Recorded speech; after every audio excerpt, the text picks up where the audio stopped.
Welcome to the 31st Annual Miracle Weekend, broadcasting live from BC Children's Hospital. We're here this evening and all day tomorrow. We're going to take you inside this incredible facility that's truly built to heal. And we'll be hearing some remarkable stories from children and their families who have been helped by BC Children's Hospital. It's going to be a great weekend, so let's get started. Well, today is all about the RBC Race for the Kids for Children's Hospital, and a big part of the services that are being offered to children from around the province have to do with mental health. And so joining me right now is Dr. Jana Davidson. Good morning. Good morning. How are you? You're the psychiatrist in chief for BC's Children's Hospital. I now, am. Give us some sense. You know, we hear so much about different kinds of treatments at the hospital. I don't think people often think of the importance of mental health treatment. Well, children and youth in this province experience mental health issues every day. In fact, about 12% of them. So that's 3 to 4 children in every classroom of 30 have a diagnosable mental health concern, which is significant. And we know that 70% of adult mental health concerns start in childhood and adolescence. Now, you were telling me a moment ago that you've spent a lot of years here at the hospital. Yes. and really looking and meeting patients right in the emergency department. Well, I did. I started my career at Children's Hospital in our emergency psychiatric unit, and I worked there for 6.5 to 7 years, and got into administration in the role I'm doing now because I wanted things to be different for kids. I wanted children to be treated earlier and have a fighting chance at a really great life. And we do that by reaching outside the walls of Children's Hospital. We use the funding from events like this through RBC to create websites that provide information for youth and families. Kelty Mental Health website and the Foundry BC website are two of those that have been funded and supported directly from proceeds of this race. Lovely. I understand that actually 50% of the money that's going to be raised today is going to be helping out in the area of mental health. That's right, and we're so excited. It's wonderful to see mental health get the profile that it has here, given that it affects so many children, youth, and their families across the province. So we're absolutely delighted. Perfect. Well, you know what? If you're not able to make it down to the race today, you can certainly still donate to go onto the website for BC Children's Hospital. Find the donate button and go for it, because every dollar raised today is going to a really, really good cause. Thank you very, very much, Dr. Jana. Thank you, Julia. Take care. Have a great day. Back to you in the studio. You got it. You nailed it, Mark. And I'm with a very, very fun group. This is the organizing committee for the big event this morning, which was a huge success, the RBC Race for the Kids. Give yourselves a big round of applause. First of all, very, very cool. Participants raise funds through corporate and community support. Most of the participants and the fundraisers are this age, under the age of 17. And I am with Sheila Lewis, who is the chair of this whole thing, and her absolutely gorgeous daughter, Annabelle. Who wouldn't give you money with Annabelle in your arms? Thank you very much. Well, this is a spectacular event. I know you're very proud of what you've done. How did you raise the money? We raised the money through great donations from, but basically people going out and asking for people to donate for the cause. So. And how was the event this morning? It must have been a lot of fun. It sure looked like it on Global. It was great fun. There were 6,000 people who had registered, almost 6,000 people registered, and probably close to 10,000 people on site just making it all happen. It was a lot of fun. Let's make it even bigger next year. If you didn't sign up this year, make sure you do next year. Okay, big moment, big reveal. Guys have been practicing their check flip technique. Let's see how it works. Go ahead, guys. Whoa. $1 million. That's a big amount. Thank you very much to all of you for participating and doing all of that hard work. 310 BCCH. That's 310-2224 to donate. Over to you, Sophie.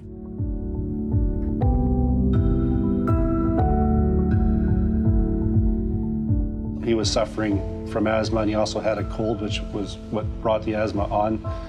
He woke up in the wee hours of the morning, and we gave him a whole bunch of shots of his puffer to try to see if we can help him out. And it was about 3 a.m. when we got to Children's Hospital. We got up to the counter. While we were standing there, he collapsed, and I yelled out for help. A fellow came, grabbed him with one arm, and a whole bunch of people showed up, and they started CPR on him right away. There's no no pulse, and he's not breathing. And once that started to happen, I realized I had to phone Rachel right away. I was sort of expecting to be like, okay, yeah, we're in the room now and we're getting treated, and then for him to say that, and they're trying to get his heart started again, it definitely scary. It took about 15 minutes of resuscitation, and then first going into the ICU was such a shock to see him hooked up to so many machines.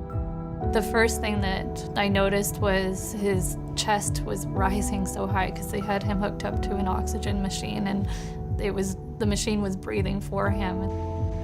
When he left, he was Colton, and then it's just terrifying seeing your child like that. And it never crossed my mind that he had lost oxygen and would have a brain injury. The brain is quite dependent on supply of oxygen and sugar, glucose, and if it's deprived of either for more than 3 to 5 minutes, you can start to see some effects similar to a stroke. He lost his speech, he started losing his vision, and then, the paralysis set in on, especially on his left side. He lost the ability to walk and everything, and then it was like all of a sudden he couldn't do anything anymore. Once he was well enough and the asthma was gone, and they transferred him over to Sunny Hill to start his rehabilitation there. Each therapist would see him once a day and start working on just the simple things of getting him out of bed into a wheelchair. He started to blossom really fast. And just, a sense of relief, maybe, just maybe he'll be who he was before. Ready for some more? Here it comes. On a daily basis, he could do something different, and he was regaining some of his strength. He was able to stand up and then eventually stand on his own.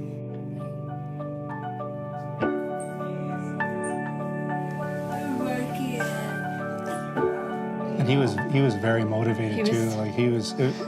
I've never been so impressed by somebody in my entire life. He's pretty exceptional, that kid. We were getting our Colton back while we were at Sunny Hill.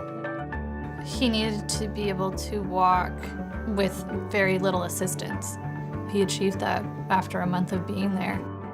We thought it could be Months. 3 months, 6 months, a year. They couldn't tell us. Well, that's one of the reasons why we're so amazed that he recuperated so quickly. When he was back, Dr. Meckler came in and he, said, "This is why we do what we do." I think it truly is one of the rare miracles. We were just very fortunate to have everything happen in the right place at the right time. You get to know these people really well, and they just become a part of you and your extended family in a way. I have a lot of fun memories there, and they were pretty fun. Basically, Colton is pretty much your normal active kid. His big interests are Star Wars, lots of Star Wars, and Lego. Scale of 1 to 10, I like Lego a 20. You try not to take things for granted and appreciate, how truly blessed we are. Things can change in just an instant. And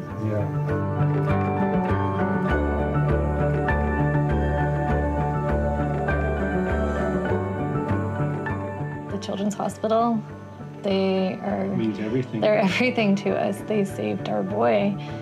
We knew from early on that was the only place to go.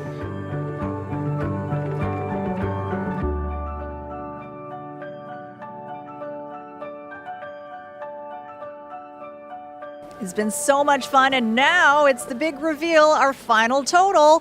Are you guys all ready to shout out the numbers with us? Yeah, you are. All right. It's going to get loud. Let's take a look at the screen. Okay, here we go, everyone. Bring us the numbers. 8, 7, 8, 5, 0, 0, 20.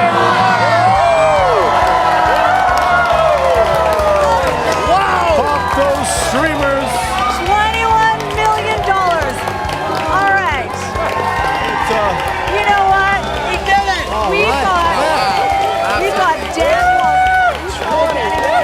We've got Kelly, the chair of Miracle Weekend, with us.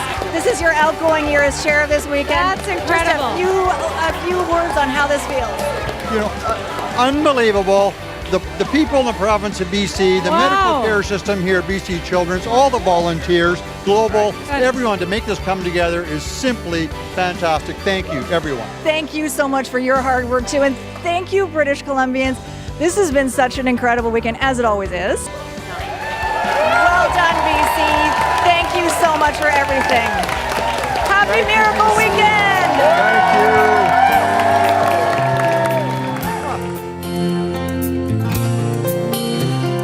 Angels are smiling, lifted by love, awed by the children, exploring their world of pure innocence, pure love. Mothers and fathers whisper their prayers, take joy in knowing that everyone shares their faith and hope.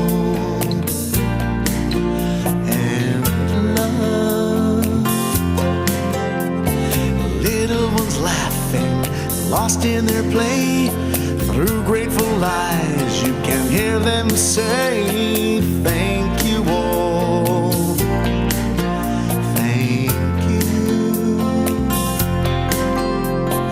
thank you all, thank you.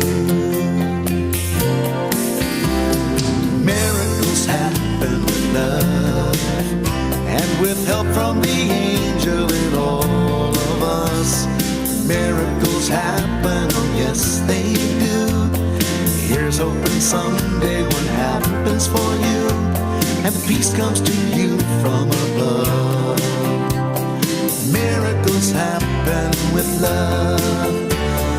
Miracles happen with love, and with help from the angel and all of us. Miracles happen, oh yes they do. Here's hoping someday what happens for you, and peace comes to you from above. Miracles happen with love.